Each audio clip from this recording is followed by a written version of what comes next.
a continuation of my Stand With Me campaign and initiative, where I stand with families who have been decimated and traumatized by gun violence here in the city of Jackson. I had an opportunity to meet with this family a week or so ago, and I could see the pain and the suffering that they were going through.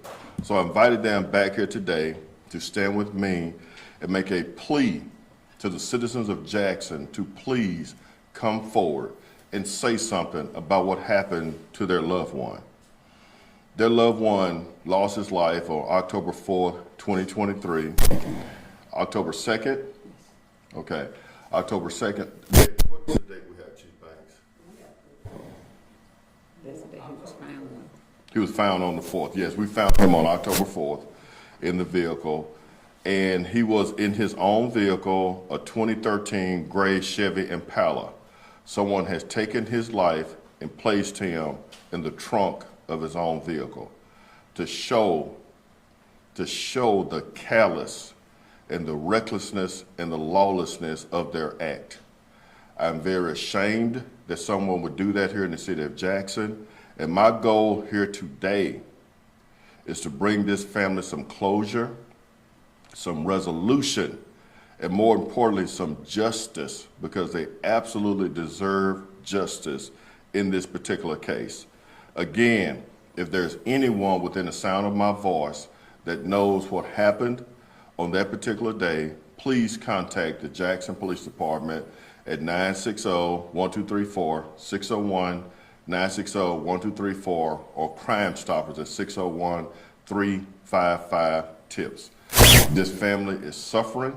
They continue to suffer. They wake up every single day. They cannot sleep at night when they do sleep because they do not know what happened to their son, their brother, their family member, their loved one, and they know, and we know, that the person that did this act here in the city of Jackson is still out.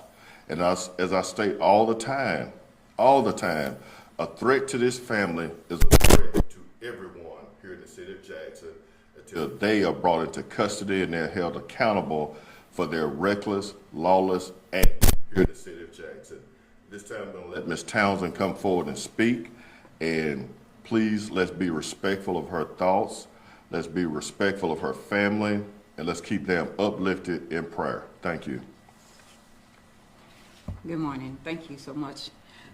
I am here as a mother, pleading for anyone who knows anything to come forward and help us out, because I need closure for my son. I need that closure. We all do. And it's a hurting feeling to know that you have lost a child and not know why. And no answers to anything. No one being arrested. And he had a family. He's a father and uncle and all of that. So we all need closure. Children are having a hard time at school sometimes. Night dreams, you know. It's not fair for us to not know why, or anyone being arrested for this case. We know someone knows. So if you don't mind, will you please help us to find a solution, help us out with this. I don't have a lot to say because I know there are some others that have lost our loved ones as well. All I need to know is that my heart is broken because one of mine has been taken away from me. So again, please help us out. Thank you. What is your name again now? Patricia Tucker Townsend. Patricia Tucker Townsend? Yes. How do you spell Townsend? T-O-W-N? S-E-N-D. Just to make sure. Okay. Thank you. All right. As you see, the photograph here to the left of me is of Patrick Townsend, the gentleman who lost his life here in the city of Jackson. Again, if you have any information about what happened to him,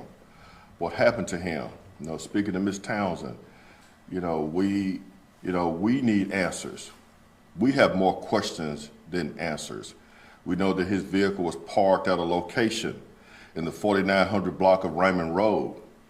The vehicle was later called in, and we discovered the vehicle, and unfortunately and so sad that he was inside the vehicle, locked in the trunk of that vehicle, and he was deceased.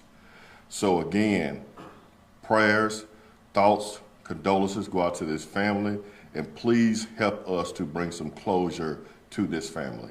I'm open for some brief questions, then we'll move on to the next segment of this press conference. How old was he, sir?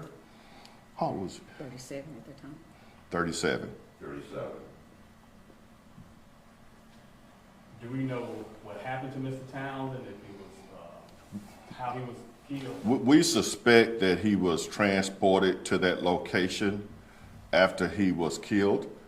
Based on our information, he was killed by gun violence. He suffered, he was a victim of gun violence here in the city of Jackson, which is a continuous cycle of violence here in the city of Jackson that we have to break. But again, it just shows the individuals and their mindset.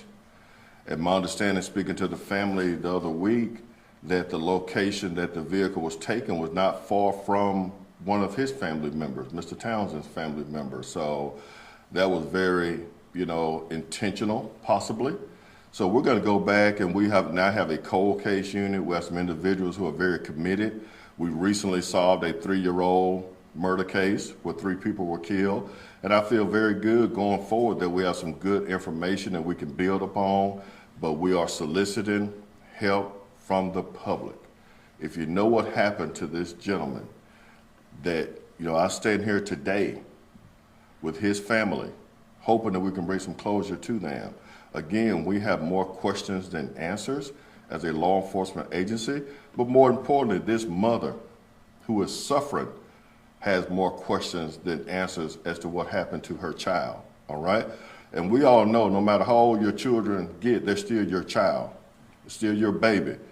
You'll never get over losing them. So I am pleading with you to help me bring some closure to this case.